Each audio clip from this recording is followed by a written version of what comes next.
That long tradition of important Cuban writers who spent some time in Florida, often as political refugees, stretched from Bishop Pedro Agustin Morel de Santa Cruz and Jose Marti to Jose Manuel Carbonell and Augustin Acosta.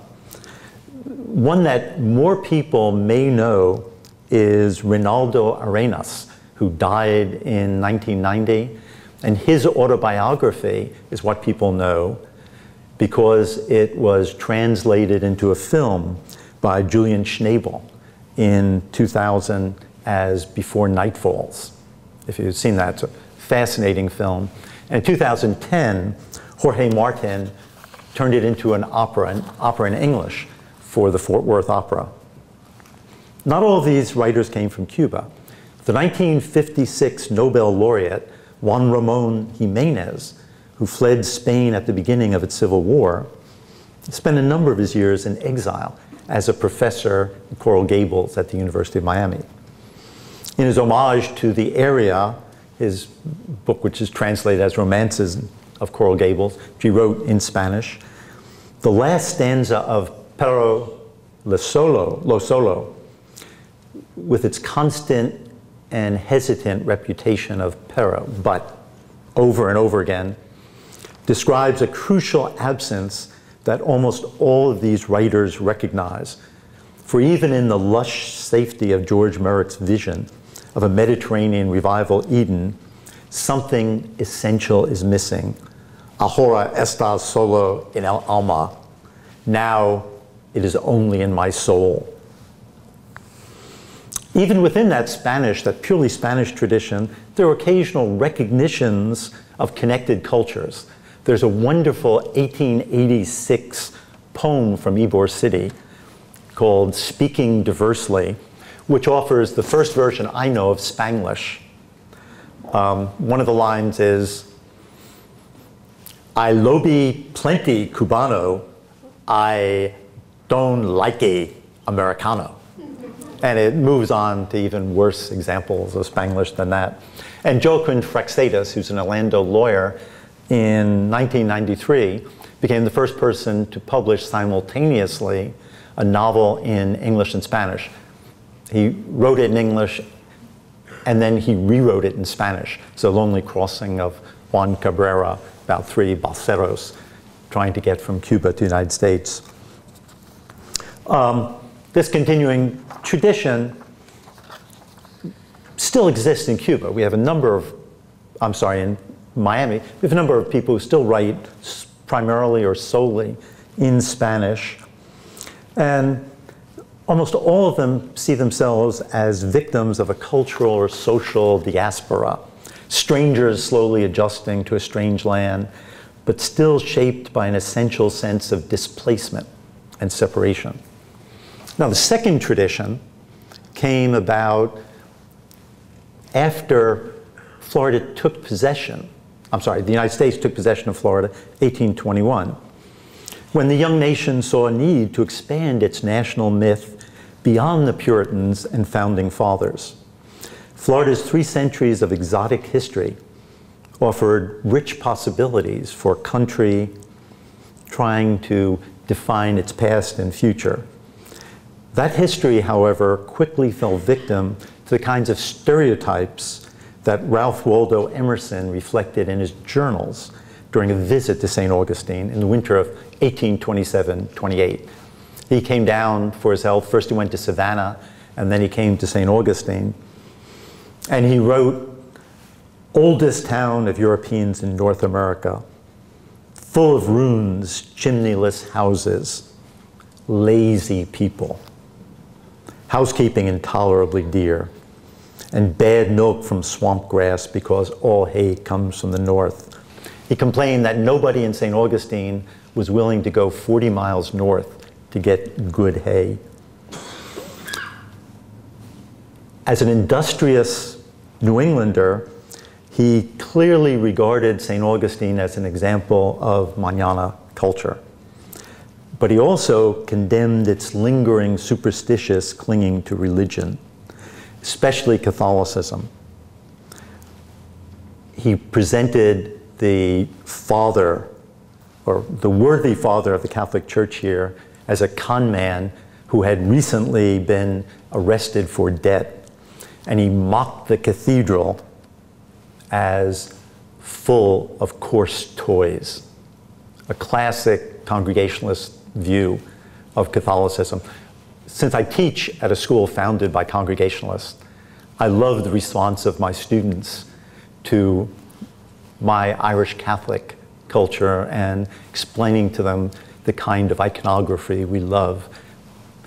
I grew up in St. Aloysius Parish, where we had a statue of the Virgin Mary watching the crucifixion and crying bloody tears.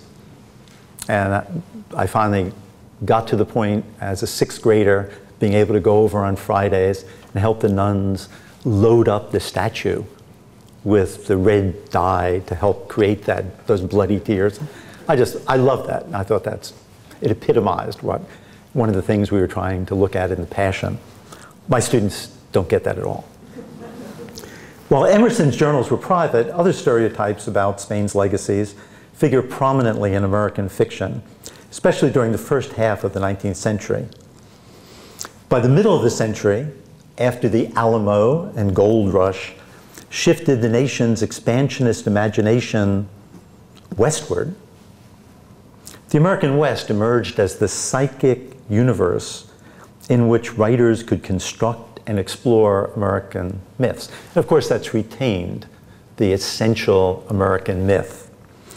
The West came to symbolize the unlimited potential of the United States and to provide an elemental landscape in which men could achieve and test their manhood, define the fundamental tenets of good and evil, and demonstrate the epic story of the inevitable expansion of Western civilization and its values, or at least the American version of those values.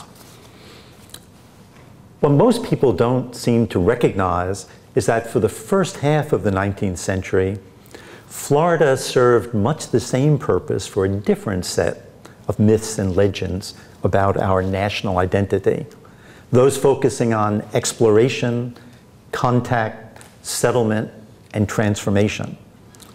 The southernmost frontier of North America offered American audiences a dark, mysterious, exotic land with almost 300 years of adventure, intrigue, history, and romance.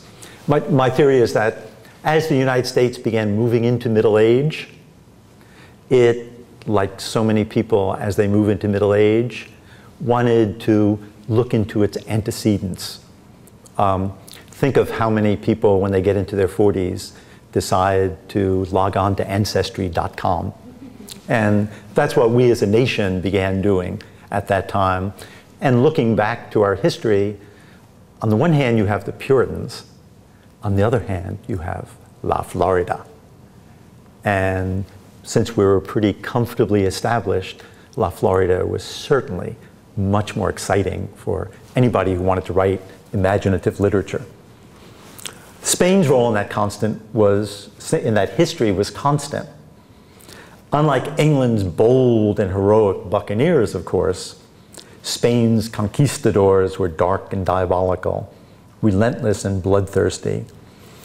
Pirates were an especially attractive subject. Joseph Holt Ingram, one of the best established writers of historical romance, published Raphael, or the twice condemned A Tale of Key West in 1845. 2 years later, the most prolific American novelist of the 19th century wrote The Red Revenger, or The Pirate King of Florida. Does anyone know which American writer in the 19th century published 400 novels?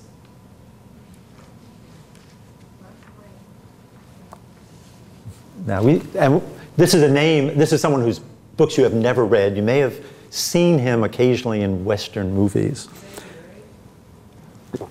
Zane Grey's 20th century, kind of turn of the century. Edward Zane Carroll Judson, who wrote as Ned Buntline. A horrible writer, terrible books, but they're terrible in a wonderful way. Bunline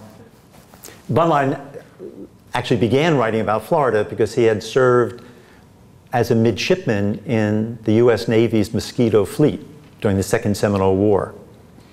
And then he did all sorts of strange things. He'd travel around, start newspapers, get into trouble, have to leave town in a hurry.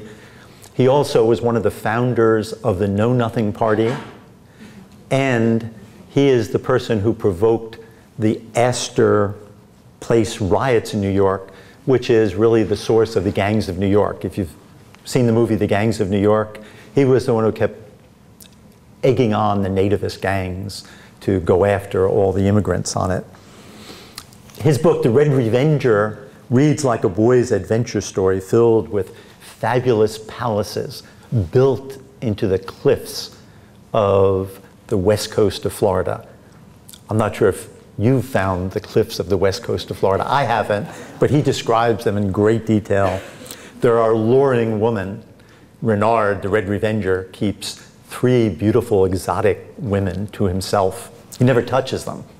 Of course, this is a boy's book, but he keeps them there. And the figures are people like Renard, Gaspar, and Chico the Dwarf. Renard, by the way, sails along the coast in full armor with his visor down, and he always speaks of himself in the third person. They think they can outrun Renard, the Red Revenger. What follies they! The Revenger will capture them. And then they go chasing after them. Bunline seemed, even though he was a sailor, seemed to have no idea of the effect of salt and salt water on armor for those people. Lots and lots of pirate stories during the time. One that some of you may be interested in is Ringwood the Rover, in which Ringwood the Rover, a pirate, besieges Key West. These people always get their history wrong. Besieges Key West. He's captured the Atalantado's daughter, and he holds her and says, "And for the girl, thou shalt, if you don't surrender the city, thou shalt behold her undergo things 50, nay, but 50,000 times more terrible than death protracted, and made horrible by the most lingering torments."